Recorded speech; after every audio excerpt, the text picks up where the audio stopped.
So if you could just give a brief description of your experience with dogs. Yeah, so I have been involved in the dog world for about 2.5 years now. I got my start at a local no-kill shelter where I worked for about a year and a half, and now I am the head trainer at a PetSmart here. Have you always been a positive reward-based trainer, or did you come from the other side where you were using aversives? I started out as a positive trainer. I started out going through the Grisha Stewart Academy, which is very humane, science focused. Yeah, I Looks know. like there. Yeah, I know Grisha well. She's awesome. Yes, she is. Were any of the dogs that had been subjected to shock and prong collars okay to socialize with dogs prior to the use of these tools? So that's a little bit challenging for me to say because I generally did not see dogs in the before. At the shelter, I generally saw kind of the aftermath of dogs being surrendered for things like reactivity, being unmanageable to the person, that kind of thing. And at PetSmart, I see a lot of young dogs, and so I'm able to kind of steer the guardians away from those kinds of things, fortunately. So, in your experience working with dogs, what have you seen as some of the behavioral fallouts from dogs who are subjected to shock collars and choke collars and so forth? Yeah, I see a tremendous amount of dog directed aggressive behavior, agonistic behavior, threat displays. Got my own reactive dog here with me. I see at the store a lot of people come in with larger breeds like Dobermans, German Shepherds, that kind of thing, and they have them on a shock collar. And as they go past another dog, they just dissolve. They fall apart completely, and the person's holding them back, freaking out, wondering why that's happening. So, in those contexts, are you seeing that dog being shocked and he's reacting? I think it's a combination of that and the response to that other dog. If I'm the dog, I'm reactive and I get shocked every time I see another dog. I see another dog and expect that shock. Right. Yeah. The predictive value, right? Mm-hmm. Did any of the shelter workers get bitten by the dogs that had been subjected to shock and choke collars? Yes, we had a couple of kind of higher profile dogs who had quite a few bite histories at the shelter itself.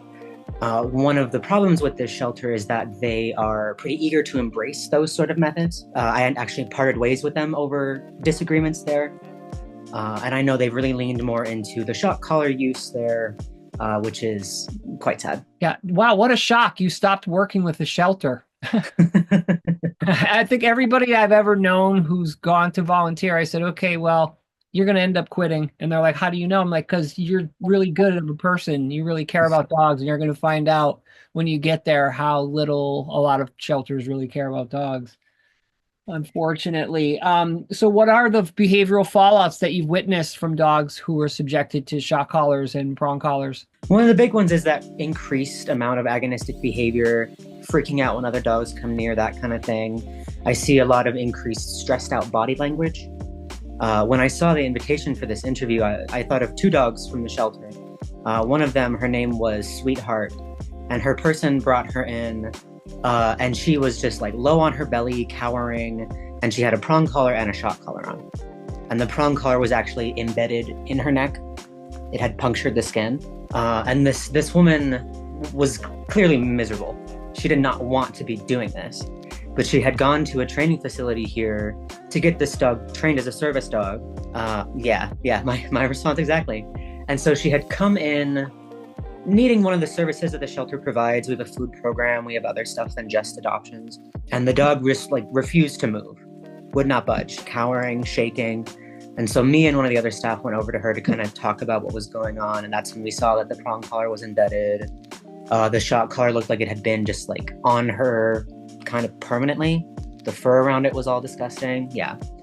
And this woman was an elderly woman, and she was talking about how she was worried she was doing the wrong thing, but that this is what the trainer had told her to do.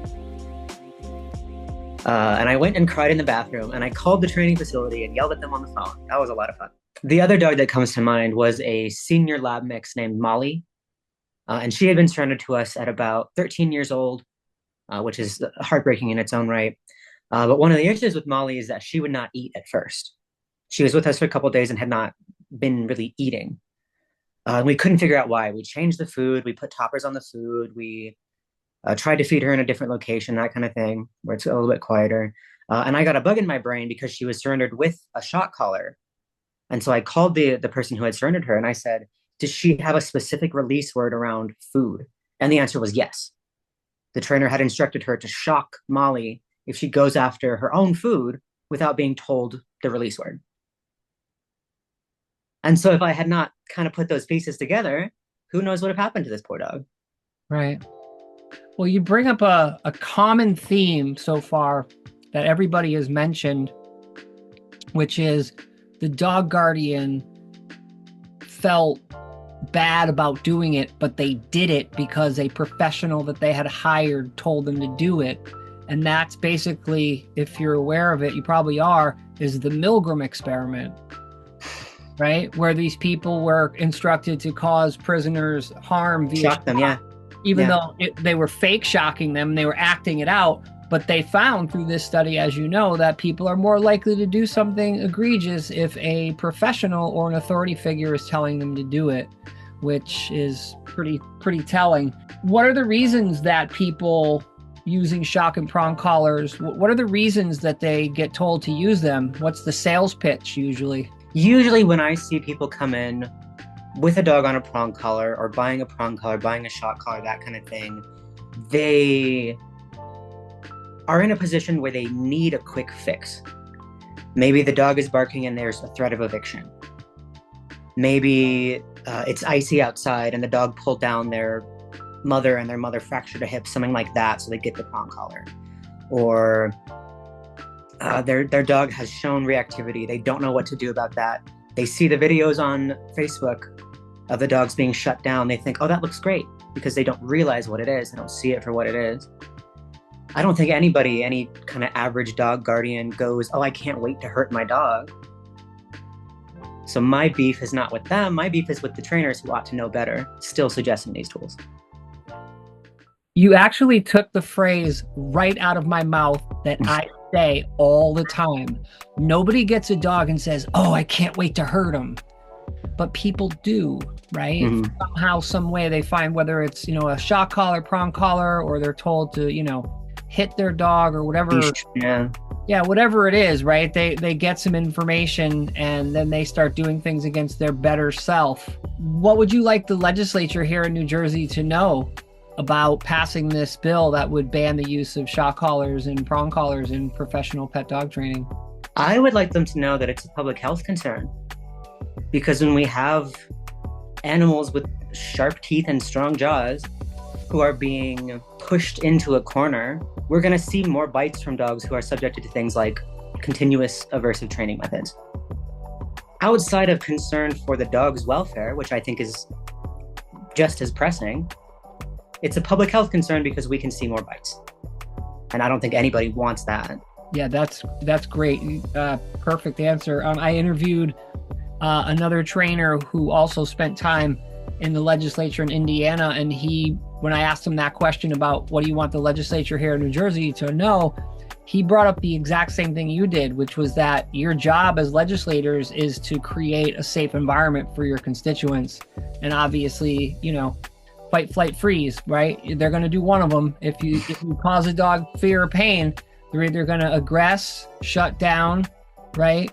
Or they're going to try to get away, Is there anything that we didn't cover or anything you wanted to add? I think it's also a step in the right direction, kind of as a culture, to move towards a less violent approach to the companion animals that we've chosen to share our lives with. I think we have stewardship over them and we owe them the most humane approach we can give them. Kind of the same vein of we should give our children the best we can so that the future can be there for them, positive for them, that kind of thing. We have an obligation to treat these animals well. Absolutely.